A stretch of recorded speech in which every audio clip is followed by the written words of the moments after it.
Navratri special में आज मैं आपके लिए साबूदाना खिचड़ी की रेसिपी लेकर आई हूँ, जो नवरात्रि व्रत की सबसे जल्दी बनने वाली और सबसे खास रेसिपी है। इसके साथ मैंने फ्रूट सलाद भी बनाया है और इस वीडियो को लास्ट तक ज़रूर से देखिएगा, क्योंकि यह बहुत ही ज़्यादा चटपटा और टेस्टी बना है। नमस्ते दोस्तों, अनुजा द होम मेकर में आपका बहुत बहुत स्वागत है। चलिए रेसिपी। इसके लिए हमने 1 कटोरी साबूदाना लिया है और इसे डाल देंगे 1 कटोरे में। इसे हम धोएंगे। तो ये देखिए, ये मीडियम साइज़ का साबूदाना है जो बाज़ार में आसानी से मिल जाता है। एक बहुत छोटा होता है और एक बहुत ज़्यादा बड़ा साबूदाना होता है। तो हमने मीडियम साइज़ का साबूदाना लिया है और इस तरह से इसे धो लेंगे 2 पानी से, यानी 2 बार इसे धो लेंगे। तो इस तरह से हमने इसे अच्छी तरह से धो लिया। जो इसमें स्टार्च रहता है वो आसानी से निकल जाता है धोने से। तो हमने 2 बार इसे धो लिया है और इसमें डाल देंगे 3/4 कप पानी और इसे सोक करने के लिए रख देंगे, यानी 2 घंटे के लिए हम इसे रख देंगे ढक करके। तो इसे आप 1 घंटे के लिए भी रख सकती हैं, लेकिन हल्का गुनगुना पानी में अगर इसे डालेंगे तो जल्दी से ये सोख हो जाएगा। तो इस तरह से 2 घंटे के बाद हमने इसे देख लिया। ये देखिए, ये बिल्कुल दानेदार यानी मोती जैसा है, ये चिपका नहीं है। तो इस तरह से हम इसे देख लेते हैं कि ये अच्छी तरह से सोख हुआ है कि नहीं। तो ये अच्छी तरह से इस तरह से यानी पीस जा रहा है। तो इसके लिए हमने लिया है 3 आलू लिए हैं, 1 बड़ा टुकड़ा हमने लिया है अदरक का, 2 हरी मिर्च लिया है। तो आप आलू 2 बड़ी ले सकते हैं मीडियम साइज़ का। ये थोड़ा छोटा आलू था तो हमने इसे 3 ले लिया है और इससे छिलके उतार लेंगे। आलू को अच्छी तरह से धो ले, क्योंकि आजकल आलू जो नया वाला आ रहा है तो उसमें बहुत सारा मिट्टी रहता है। तो पहले धो ले अच्छी तरह से, उसके बाद इस तरह से छील करके फिर से धो ले। उसके बाद हम काटेंगे। तो इसके ये देखिए, हमने इसे धो लिया है और इस तरह से इसे छोटे टुकड़ों में काटेंगे, ताकि ये जब हम इसे भूनेंगे तो वो अच्छी तरह से गल जाए, यानी पक जाए। तो इस तरह से हमने सारे आलू को काट लिया और इसे प्लेट में निकाल देते हैं। अब हमने लिया है मिक्सी जार और जो हमने हरी मिर्च और अदरक लिया था उसे इस तरह से थोड़ा सा कट कर लेंगे और उसके बाद मिक्सी में बिना पानी का दरदरा पीस लेंगे। इस तरह से पीस करके डालने से बहुत ही अच्छा स्वाद आता है साबूदाने की खिचड़ी में। आप उसे कट करके भी डाल सकती हैं, लेकिन पीस करके डालने से जो स्वाद है वो बहुत ही ज़्यादा अच्छा आता है, क्योंकि जो हरी मिर्च और अदरक है वो अच्छी तरह से मिल जाता है साबूदाने में। अब हमने लिया है 1 टमाटर और इसे छोटे टुकड़ों में काट लेंगे।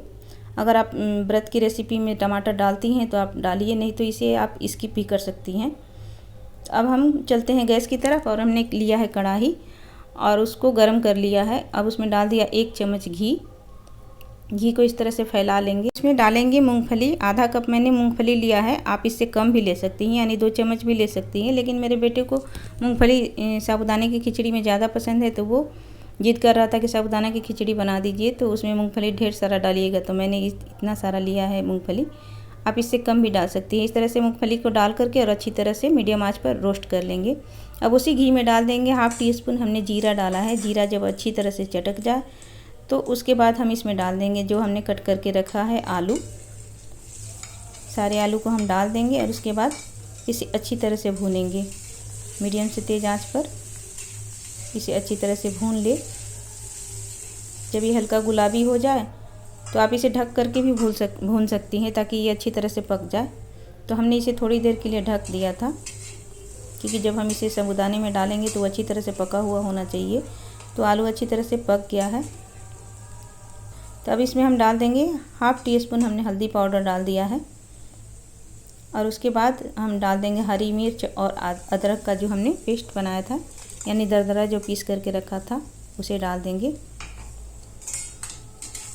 और उसके बाद इन दोनों को डालने के बाद मुझे थोड़ा सा घी कम लग रहा था, तो मैंने 1/2 टीस्पून और घी डाल दिया, क्योंकि एकदम कम रहने से ये बहुत ज़्यादा चिपकता है और अच्छा नहीं लगेगा। ऐसे आप कम में भी बना सकती हैं। तो इस तरह से हमने आलू को अच्छी तरह से भून लिया। उसके बाद टमाटर को डालकर भी अच्छी तरह से भून लिया 1-2 मिनट। उसके बाद काली मिर्च पाउडर डाल दिया और उसके बाद नमक स्वाद अनुसार। नमक हमने सेंधा नमक का यूज किया है, क्योंकि ये व्रत के लिए बना रहे हैं। और इसमें डाल देंगे थोड़ा सा गरम मसाला। गरम मसाला से बहुत ही अच्छा टेस्ट आता है साबूदाने की खिचड़ी में। अगर आपके पास है तो आप डाल दीजिए, नहीं तो आप इसे स्किप भी कर सकती हैं। फिर हमने इसमें डाल दिया मिश्री, थोड़ा सा पिसा हुआ, क्योंकि हम लोग मिश्री खाते हैं तो मिश्री डाल दी। कभी कभी हम चीनी भी खाते हैं, लेकिन अभी मैं मिश्री डाल रही हूँ। और उसके बाद सोक किया हुआ साबूदाना सब डाल करके इसे अच्छी तरह से चला लेंगे। इसे अच्छी तरह से तेज़ आंच में हम भूनेंगे। ये देखिए, ये बिल्कुल भी नहीं चिपकता है। और कढ़ाई में थोड़ा बहुत चिपक रहा है, आपको दिख रहा होगा, लेकिन कढ़ाई पीतल का है इसलिए चिपक रहा है। अगर आप नॉन स्टिक में बनाएंगी तो बिल्कुल भी नहीं चिपकेगा। लेकिन व्रत के लिए बना रहे हैं तो मेरे यहाँ पीतल की कढ़ाई में इसी में बनता है। और डेली यूज में भी हम लोग पीतल की कढ़ाई में ही बनाते हैं, तो मैं इसी में ही बना रही हूँ। तो इस तरह से हमने थोड़ी देर के लिए इसे हल्का सा ढक दिया था, ताकि जो साबूदाने हैं वो अच्छी तरह से, जो वाइट वाइट दिख रहे हैं वो नहीं दिखे, यानी पारदर्शी हो जाए। उसके बाद गैस बंद करके हम इसमें डाल देंगे हाफ नींबू को निचोड़ करके उसका रस डाल देंगे। एक बीज उसमें दिख रहा था तो मैंने उसे निकाल दिया है।